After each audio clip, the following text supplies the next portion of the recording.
Faktor resiko dan resiko tinggi kehamilan. Deteksi faktor resiko dan kehamilan Resti adalah upaya penjaringan yang dilaksanakan untuk menemukan gejala kehamilan Resti sejak awal. Faktor resiko adalah kondisi pada ibu hamil yang dapat menyebabkan kemungkinan resiko terjadinya komplikasi pada persalinan yang dapat menyebabkan kematian atau kesakitan pada ibu dan bayi. Pada kelompok 1 ada potensi gawat obstetrik atau APGO, ada 10 faktor risiko. Yang pertama, preini muda. Yang kedua, preini tua. Dan yang ketiga, anak terkecil kurang dari 2 tahun.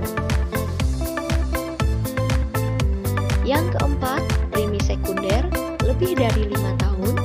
Yang kelima, grande multi. Yang keenam, ibu hamil berusia 35 tahun atau lebih.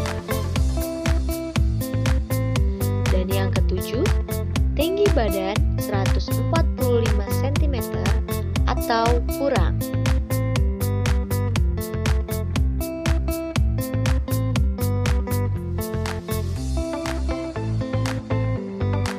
Yang kedelapan, riwayat obstetri jelek.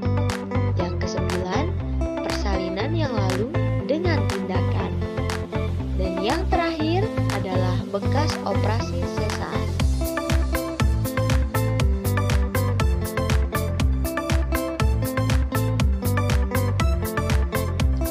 Pada kelompok 2 ada gawat obstetrik atau APGO.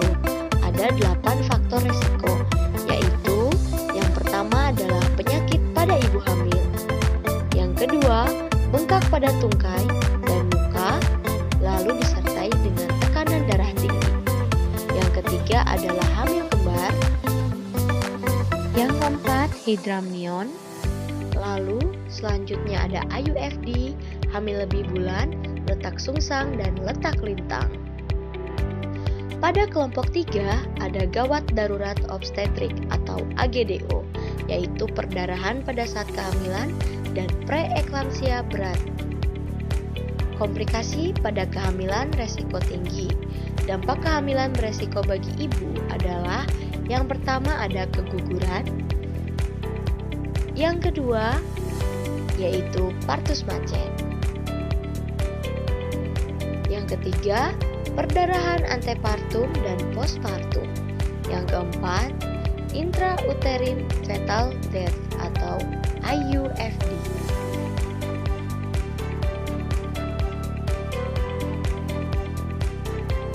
Selanjutnya adalah keracunan dalam kehamilan, yaitu preeklamsia dan kejang atau eklamsia.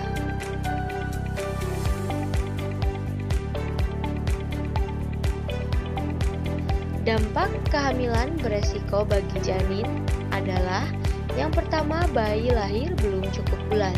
Yang kedua, bayi lahir dengan berat lahir rendah atau BBLR. Ada kriteria kehamilan resiko tinggi yang dibagi menjadi 3 menurut Rohyati tahun 2014. Terdiri dari KRR dengan jumlah skor 2, lalu ada KRT dengan skor 6-10, dan KRTS dengan jumlah skor lebih dari 12. Pencegahan terjadinya kehamilan Resti, yang pertama dengan merencanakan kehamilan yang sehat.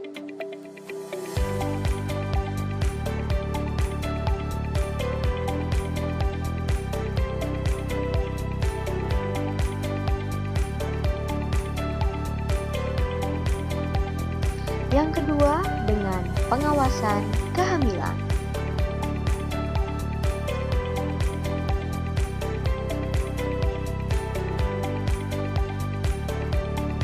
Yang ketiga, perencanaan persalinan dan pencegahan komplikasi.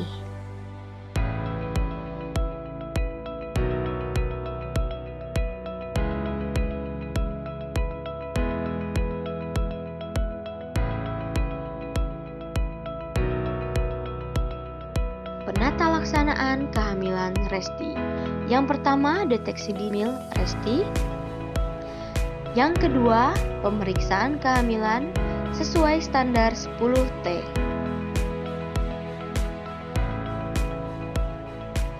Yang ketiga, perencanaan persalinan dan pencegahan komplikasi. Yang keempat, pelayanan kontrasepsi pasca salin. Sekian informasi yang bisa diberikan. Terima kasih. Sampai jumpa.